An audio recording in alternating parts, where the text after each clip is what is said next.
You start every month the same way. You open your bank app, you look at the number, and you promise yourself this time will be different. Then 3 weeks later, the promise is gone, and so is the money. Most people fail at saving not because they don't earn enough. They fail because the plan itself is too big to survive real life. Here's the number that changes that. $50 a week. Not a budget, not a spreadsheet, just $50. Moved out of reach. Every single week, no matter what. It sounds too small to matter. That's exactly why it works. Over 1 year, $50 a week adds up to $2,600. That's before any interest. That's before any raise. That's just the base number, sitting there, untouched. Most people who try to save don't fail because $50 is too little. They fail because they never tried something that small in the first place. They start with $500 a month, or a 20% savings goal, or a full financial overhaul. Then one bad month hits, the plan breaks, and they quit completely.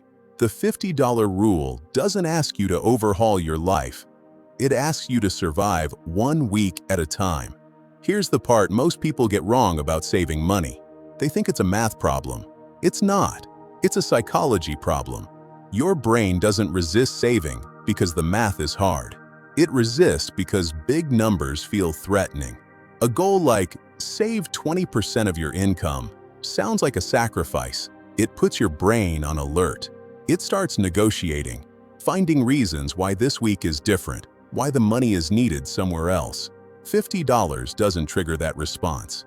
It's small enough to feel almost invisible. Skip 2 takeout orders. Bring lunch 3 days instead of 2. Wait a week before buying something you didn't plan for. None of that feels like sacrifice. It feels like a minor inconvenience. And minor inconveniences don't get fought. They get absorbed. This is why so many people can commit to a $50 rule for months, sometimes years, when they couldn't stick to a strict budget for 6 weeks. The size of the number determines whether your brain treats it as a threat or as background noise. Keep it small enough, and it stops asking for permission every time. There's a second reason this works, and it has nothing to do with willpower. It's about removing the decision entirely. The moment saving becomes something you decide to do each week, it becomes something you can talk yourself out of. But the moment it becomes automatic, a set transfer, same day, same amount, it's no longer a choice. It's just what happens. You stop negotiating with yourself because there's no negotiation left to have. People who save consistently over long periods almost never describe it as discipline. They describe it as forgetting the money exists. That's not an accident. That's the entire design behind why small, boring, automatic amounts outperform big, exciting, manual ones. So the number matters less than most people think. What matters is whether the amount is small enough to survive contact with real life and repeated enough to become automatic instead of optional. But knowing why it works isn't the same as knowing what it actually becomes. The real question is, what happens once that $50 stops feeling small? Let's look at what $50 a week actually becomes, because the number on paper is bigger than most people expect.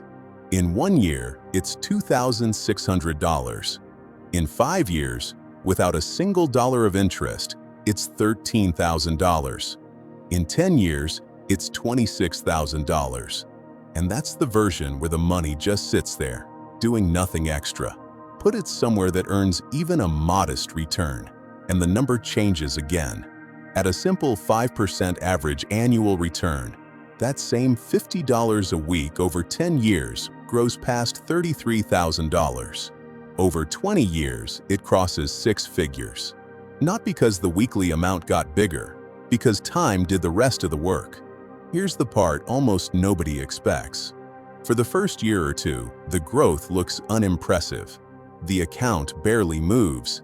It feels like $50 a week for nothing.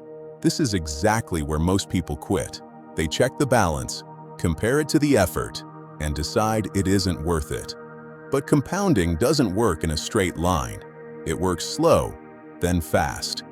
The growth in year 8 is bigger than the growth in year 1, 2, and 3 combined. The problem is, nobody sees year 8 while they're standing in year 1. This is the real reason most saving plans fail. Not the math, the timing of when people give up. They stop right before the curve starts bending upward. The $50 rule survives past that point specifically because it never felt like a burden to begin with. There was nothing dramatic to quit, and there's a quieter benefit that has nothing to do with the balance at all. Once you've kept a promise to yourself every week for a year, something shifts. You start trusting your own follow-through. That trust spreads. People who succeed with a small, boring rule like this one often go on to raise the number, add a second goal, or apply the same pattern somewhere else in their life. Not because they suddenly found more discipline, because they proved to themselves that consistency, even in a small form, actually works. That's the real payoff of the $50 rule. It's never just been about the money. It's about becoming someone who follows through, one unremarkable week at a time. So think back to that bank app, that broken promise, that plan too big to survive real life. The $50 rule works because it never asks you to be someone different. It just asks you to show up small every single week. Save less than you think you need to, but save it every single time. And let time do what willpower never could. What would your accounts look like right now if you'd started this 10 years ago? And more importantly, what would they look like 10 years from today if you started this week? If you found this useful, hit subscribe. There's another one of these breaking down exactly how real progress actually happens.